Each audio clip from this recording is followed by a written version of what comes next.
It's no secret that my excitement for Gears of War E-Day is through the roof, but I would be lying if I said I wasn't a bit skeptical.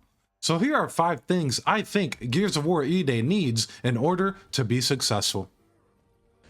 The Gears of War series has always been known for its amazing campaigns, but I do think the campaign would benefit from a bit more openness.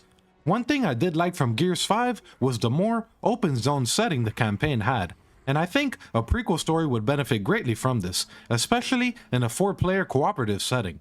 I want to be able to tackle the main objective while also venturing off into other areas of that specific level and taking on mini bosses, maybe solving some other puzzles, and so on. I think it'd definitely be pretty cool. If there's one thing the Gears of War series needs is to not overcomplicate things. It's safe to say Gears is already a niche series for many, and for the casual audience, it's kind of hard to get into. That being said, I think at this point, the series needs to cater to those who love it rather than draw an entirely new audience, if that makes sense.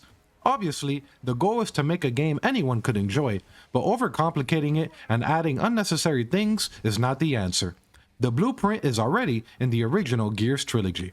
If they can simply build off of that and enhance it, then we might be back. I think one thing that would be beneficial to the Gears series, at least from a multiplayer perspective, is to change the meta. Honestly, I've always loved Gears of War multiplayer for its simplicity, but maybe it's time our loadouts or classes be a bit more varied and more weapons become viable. I can understand some people's frustrations getting mapped with Nashers across the map, so maybe making the Lancer, the Hammerburst, or whatever else we can use a better weapon would definitely help balance it out.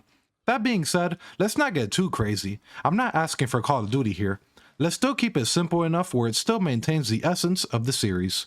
If there's one thing most players want to see from the story mode, it's definitely a focus on Marcus and Dom. Considering this is a prequel story, I'm assuming a big emphasis will be placed on Marcus and Dom from a lore perspective. I'm sure we'll get to see how they met and how they established the brotherhood we know and love, and this needs to be an absolute focal point of the story. I would also love to see some other iconic characters return, especially Dizzy, Coltrane, and even a Carmine, whether he survives or not. Lastly, if there's one element where I think the Gears of War series always shined, it was in its brutality. I don't think Gears of War 4 and 5 weren't exactly gritty or brutal, but I feel it was a step down in comparison to the original trilogy. Considering this game will serve as a prequel, I expect nothing less but absolute brutality, gore, and intensity, no matter what mode I'm playing on. I want to play a darker and ominous Gears of War game again, and I hope E-Day is exactly that.